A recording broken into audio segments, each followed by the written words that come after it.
Bihar DElEd entrance exam की तैयारी कैसे करें, क्योंकि आप सभी जानते हैं दोस्तों, पिछले 2 साल से बिहार में डीएलएड में एडमिशन के लिए एंट्रेंस एग्जाम होने लगा है। अब दोस्तों इसमें एडमिशन के लिए आपको एंट्रेंस एग्जाम क्लियर करना पड़ेगा, अच्छे नंबर लाने पड़ेंगे और अगर आपका मेरिट लिस्ट में नाम आता है तभी आपका सिलेक्शन हो पाएगा। तो ऐसे में दोस्तों आप इस एग्जाम की तैयारी कैसे कर सकते हैं और 2024 में कब एडमिशन स्टार्ट होंगे, क्योंकि 2023 में दोस्तों आपका फरवरी में ही एडमिशन स्टार्ट हो गया था, लेकिन एग्जाम आपका कब हुआ था? तो जून में हुआ था, मतलब इतना टाइम बाद। तो 2024 में काफ़ी चांसेस है कि एडमिशन जल्दी स्टार्ट होंगे, ठीक है ना, जनवरी या फरवरी में। तो आप कैसे दोस्तों 2 से 3 महीने में इस एग्ज़ाम की तैयारी करके आप अच्छे नंबर ला सकते हैं और सिलेक्शन आपका हो सकता है। कैसे? तो समझिए, सबसे पहले तो मैं आपको बता देता हूं दोस्तों, इस एग्ज़ाम की तैयारी करने के बस आपके पास एक ही तरीके है। अगर आपको गवर्नमेंट डाइट कॉलेज में एडमिशन चाहिए ना, तो पहले आपको क्या करना पड़ेगा? Self study. अगर और 2-3 बुकें मैं आपको बता देता हूँ। पहली बुक तो दोस्तों आपको क्या करना है, लूसेंट की एक बुक लेना है। लूसेंट की बुक से आपको क्या पढ़ना है, सबसे पहले समझिए। साइंस पढ़ना है, ज्योग्राफी पढ़ना है, पॉलिटी पढ़ना है और हिस्ट्री पढ़ना है। हिस्ट्री में आपको मध्यकालीन, प्राचीन वाला नहीं पढ़ना है, मध्यकालीन पढ़ना है और आधुनिक पढ़ना है, ठीक है ना। तो आप लूसेंट की बुक से कितने सब्जेक्ट की तैयारी कर सकते हैं, सबसे पहले ये समझिए। सबसे पहले देखिए, लूसेंट की बुक से आपको क्या करना है, तो आपको साइंस पढ़ना है और एसएसटी पढ़ना है। समझ लीजिए, एसएसटी में वही आपका तीनों आ जाएगा। ये 2 सब्जेक्ट की तैयारी आप लूसेंट से कर सकते हैं। उसके बाद दोस्तों रीजनिंग और मैथ के लिए क्या करें, तो आर.एस. अग्रवाल की मैथ की बुक आती है, वो जो कि एडवांस लेवल का है, लेकिन आपके एग्जाम में मैथ जो है 10th लेवल के पूछे जाते हैं, थोड़ा सा ट्रिकी, लेकिन काफ़ी आसान मैथ के क्वेश्चन पूछे जाते हैं। तो आप क्या कर सकते हैं दोस्तों, मैथ के लिए मैंने एक प्लेलिस्ट बना रखा है, बस उस ऑल प्लेलिस्ट को देख लीजिए। मैथ आपका बेसिक क्लियर हो जाएगा, ठीक है ना, स्ट्रॉन्ग हो जाएगा बेसिक से बिल्कुल।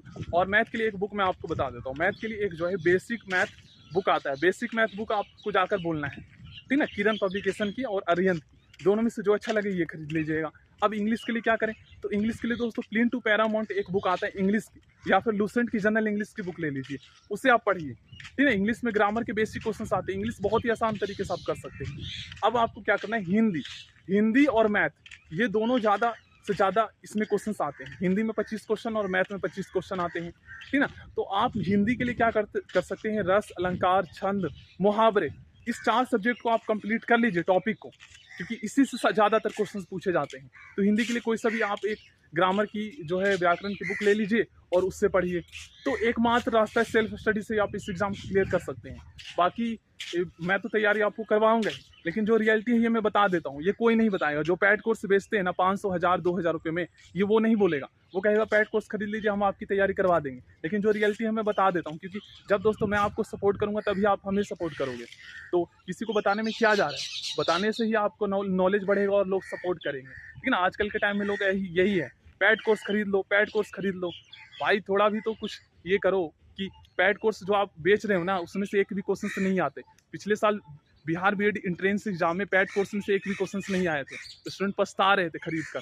तो सोचिए, सेल्फ स्टडी एकमात्र तरीका है जिससे आप इस एग्जाम को क्लियर कर सकते हैं। और 10th लेवल का आपके एग्जाम में क्वेश्चन पूछे जाते हैं, 120 क्वेश्चन पूछे जाते हैं।